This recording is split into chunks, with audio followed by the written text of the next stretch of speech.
రాష్ట్రంలో ఉష్ణోగ్రతలు రోజురోజుకు పెరుగుతుండడంతో అనేక మంది వడదెబ్బ బారిన పడుతున్నారు. అందులో చాలా మంది విగతజీవులుగా మారుతున్నటువంటి పరిస్థితి. ఇక్కడ చిన్న వయసులో ఉన్నటువంటి వాళ్ళు కూడా వడదెబ్బ బారిన పడుతుండడంతో ఎండల తీవ్రత ఏ విధంగా ఉందన్నటువంటి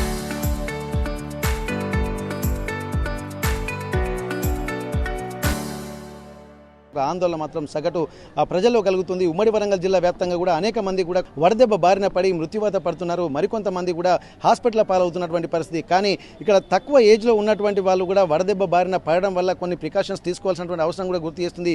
ఈ మధ్య కాలంలో జరుగుతున్నటువంటి పరిణామాల్లో ఉమ్మడి వరంగల్ జిల్లా వ్యాప్తంగా కూడా కొంతమంది విగతజీవులుగా మారుతున్నారు వడదెబ్బ బారిన. ఒకసారి ప్రస్తుతానికైతే మనం ఒక యువకుడు అంటే 20-23 ఏళ్ల యువకుడు వడదెబ్బ బారిన పడి చనిపోవడాన్ని కూడా చాలా తీవ్రంగా ఎండల తీవ్రత అనేది మనకు తెలుస్తుంది. ఒక్కసారి వారి కుటుంబ సభ్యులతో మనం మాట్లాడేటువంటి ప్రయత్నం చేద్దాం. అన్న, మొన్నటి నుంచి చూసినట్టయితే తీవ్రమైనటువంటి ఎండలు, ఇక్కడ అధికారులు కూడా చెప్తున్నారు ఎండల బారిన బయటికి వెళ్ళొద్దు, ప్రికాషన్స్ తీసుకోవాలని చెప్పి అంటున్నారు. అసలు మీ అబ్బాయి ఎలా తను ఇక్కడ చనిపోయాడు అంటారు? నర్సంపేట పోయేస్తాడు. నర్సంపేట పోయి వచ్చి ఎండకు బాగా వీక్ అయిపోయాడు. అడ్డాడు వామిటింగ్ చేసుకున్నాడు, చనిపోయాడు. ఇప్పుడు చిన్న వయసులోనే ఇక్కడ ఇంత ఉన్నారు, ఎండల తీవ్రత కూడా తీవ్రంగా ఉంటుందని చెప్పి అధికారులు కూడా చెప్తున్నారు కదా, మరి ఏమన్నా ప్రికాషన్స్ ఏమైనా తీసుకోలేదా? అన్ని జాగ్రత్తలు పడ్డా కానీ వచ్చారు, చనిపోయాడు. అంటే వచ్చిన తర్వాత తను ఎండ దెబ్బకు ఏంటి వెంటనే హాస్పిటల్కి ఏమైనా తీసుకెళ్లారా? లేకపోతే ఎంజిఎం తీసుకొచ్చినాం సార్. బాగా వామిటింగ్ చేసుకోగానే ఇంటికి తీసుకొచ్చినాం, హాస్పిటల్ తీసుకొచ్చినాం. హాస్పిటల్లో చూసినా కూడా ఆడ ఏం ట్రీట్మెంట్ దొరికినా కానీ అది వాళ్ళకే అంతు దొరకలేదు సార్.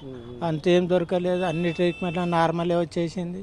ఉన్నాడు హార్ట్ బీట్ బాగా పెరిగిపోయింది, కథ చనిపోయింది సార్. మొత్తం ఇప్పుడు బయటికి నర్సంపేటకి వెళ్ళొచ్చారని చెప్పి అంటున్నారు. ఇప్పుడు ఏమైందంటే ఇప్పుడు ఎండాకాలంలో బైక్ల మీద కూడా చాలా మంది యువకులు వెళ్తున్నారు, ఏం కాదన్నటువంటి ఒక భరోసాతోటి. మరి ఎట్లాంటి పరిస్థితులు ఇంటికి వచ్చిన తర్వాత తను ఎదుర్కొన్నాడమ్మా? ఇంటికి వచ్చి వంట చేసి అమ్మ కూరగాయలు తెచ్చిచ్చిండు. కూరగాయలు తెచ్చిచ్చి వంట చేయమ్మంటే వంట చేసిన, తిన్నాడు. వాటర్ తెచ్చిండు, తిన్నాడు. వంట చేసిన అమ్మ అన్నం పెట్టు అంటే అందరం కలిసి తిన్నాం. ఇంకా నా అన్నం కూడా కంప్లీట్ కాలే, పోయి వాంతి చేసుకున్నాడు, పడిపోయాడు.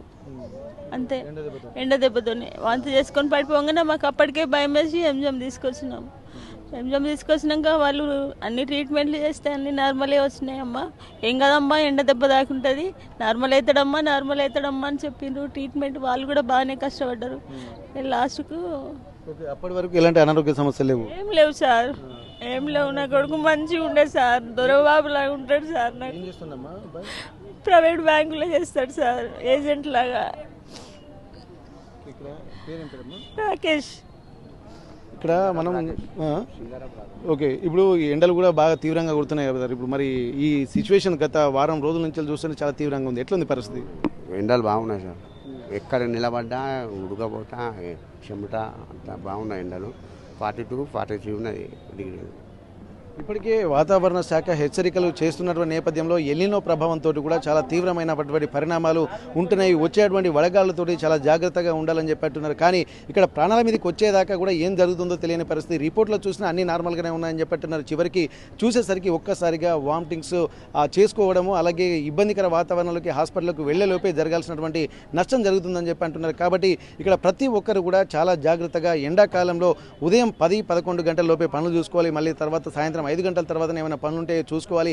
అర్జెంట్ ఇంపార్టెంట్ పనులు ఉంటే తప్ప బయటికి వెళ్ళకూడదు. వెళ్ళేటప్పుడు కూడా చాలా సేఫ్టీ ప్రికాషన్స్ తీసుకోవాలని చెప్పి అంటున్నారు. ఇక్కడ ఎండాకాలం కూడా గొడుగు పట్టుకొని వెళ్లాల్సి ఉంటుంది, శీతల పానీయాలు సేవించాల్సి ఉంటుంది.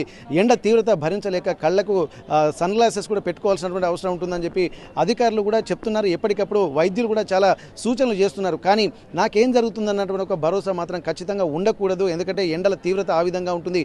ఇప్పటికే 42 డిగ్రీలకు పైగా ఉష్ణోగ్రతలు నమోదవుతున్న నేపథ్యంలో ఇవన్నీ దృష్టిలో పెట్టుకోవాల్సి ఉంటుంది. ఒక్కసారి వడదెబ్బ తాగిన తర్వాత సరైనటువంటి వైద్యం అందకపోతే మాత్రం ఇట్లాంటి కుటుంబంలో తీవ్ర ఆవేదన మిగులుతుందన్నటువంటి పరిస్థితి. ఎందుకంటే ఉన్న ఒకగానొక కొడుకు కూడా తను ఉద్యోగరీత్యా కూడా తను బ్యాంకులో పని చేస్తూ ఉంటాడు.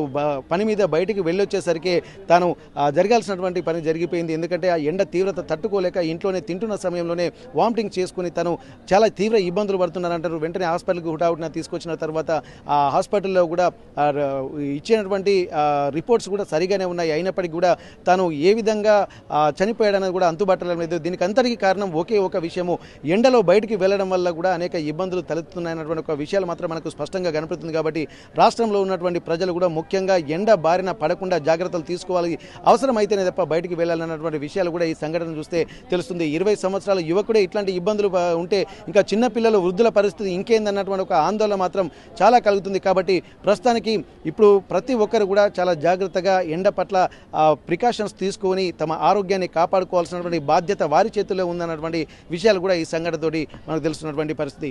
వరంగల్ MGM నుండి కెమెరా పర్సన్ వంశీతో వెంకటరత్నం, RTV వరంగల్.